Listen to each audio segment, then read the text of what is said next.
Patrick Magee, sports writer for the Sun Herald. I'm Patrick Ochs, the sports guy. It's week 13. We're here to talk about all the big Friday night playoff games. I'll be talking about D'Iberville, Petal, and also Meridian, George County. I'll talk about Wingfield visiting Picayune, but I'll kick things off talking about Stone visiting Laurel. I think that's a pretty enticing matchup.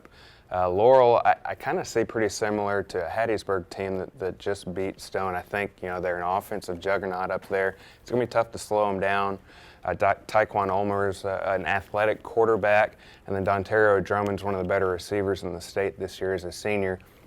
Then you look at Stone, and Taryn Avery kind of leads that offense. Preston Stringer's done a good job of managing the offense when he has to, but let's face it, that offense is built around Taryn Avery. I think this will be a high-scoring game.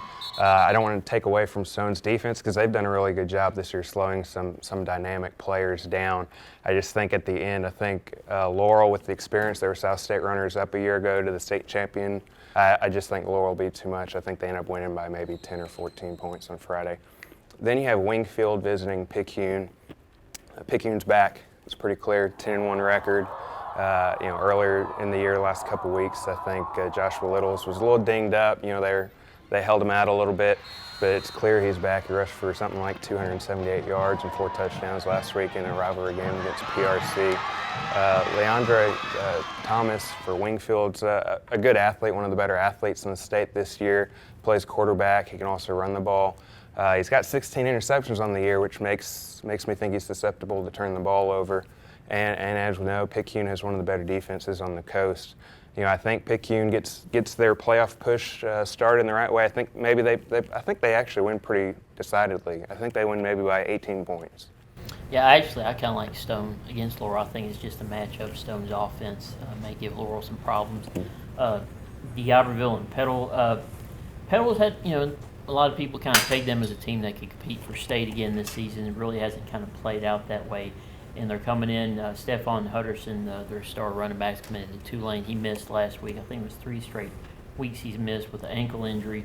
But Petal's always going to have options. Xavier Yancey filled in well for the Panthers in his absence. We'll see. I'm not sure what Hutterson's status is, but it's not a Petal team that's at 100% entering the postseason.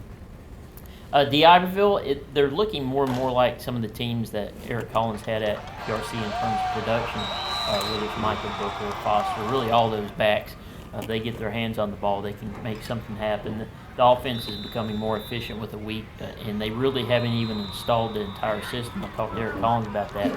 They've got a lot they still want to do in that triple option offense. So I like D'Iberville in this game. I think they've been the most consistent team on the coast aside from that game against George County. That's really the only one you kind of circle on the schedule and a little surprised about. Of course, George County's ended up being pretty good themselves. So I like D'Iberville to pull this one out on its home field. You should have a big crowd. Petal will bring a bunch of fans. It'll be a fun atmosphere at D'Iberville. I like the Warriors by maybe 10 points. I think George County's got a little bit tougher road against Meridian. Meridian just seems to always they went on the road and won at Meridian last year. They're just really tough in these situations. They won 9 games this year, finished 9-3. They play 2 different quarterbacks, both of them athletic and throw the ball. Yeah. And Meridian's always going to look good getting off the bus. They're just a big bunch of guys.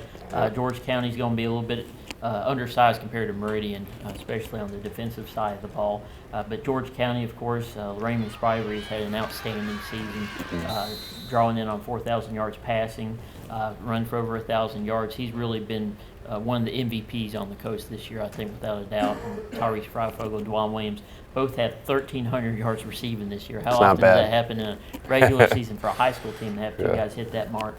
But Meridian just seems to know how to win in these situations. I think it's going to be a really good football game in Lucedale. But Meridian, they've shown time and time again, they just seem to kind of find a way. So I think Meridian probably comes in and wins by a touchdown in Lucedale. Be sure to download the Sun Herald app and keep up with all the scores Friday night. And we appreciate you watching again this week.